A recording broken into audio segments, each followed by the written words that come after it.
In this video, I'll be telling you guys 5 common mistakes made by all Oblivion players. The first one being not knowing how to persuade. Now, if you're like me and so many other people and you hate the persuasion minigame, then there's a chance that you simply won't do it. And in the end, there's no need to either, because you could just make a spell that will allow you to make your personality 100, so your disposition will naturally be higher with all the NPCs as well. Or you'll be like me and just pay them all the fucking time, because doing this bullshit here is really annoying. But the persuasion minigame isn't hard. For the first one, you just gotta pick the smallest bar every time, because you don't know what they like and don't like.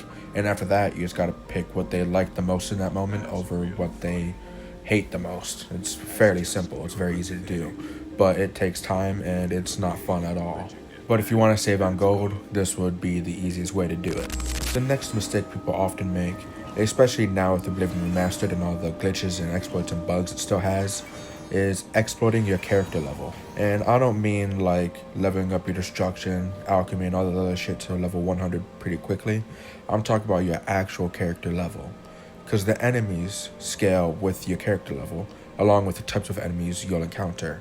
For example, if you fuck off and get to level 12 by doing some exploit real quick, and your skill levels are still super low, the moment you enter an Oblivion gate, you'll be swamped with flame atronachs and daedriths. It's pretty fucked up.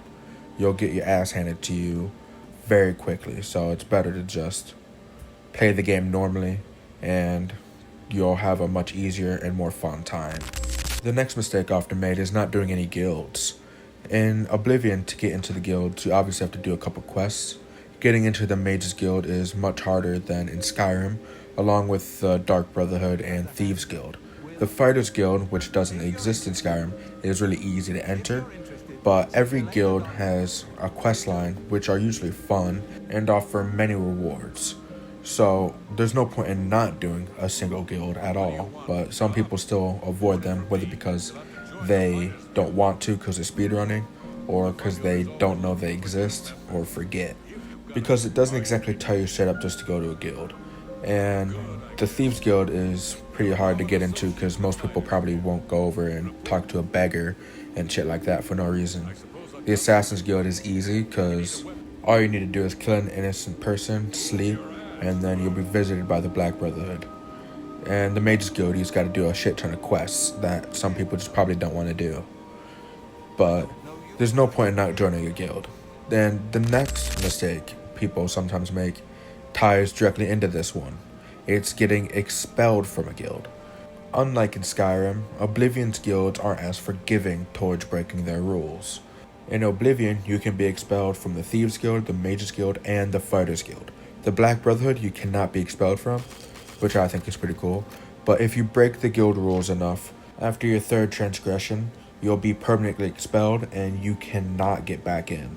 And obviously getting expelled will suck. You'll miss out on the quests, the achievement if you want that, and all this other shit. You can have beds at their branches, you can take freely from their shit. The last thing you should want to do is get expelled.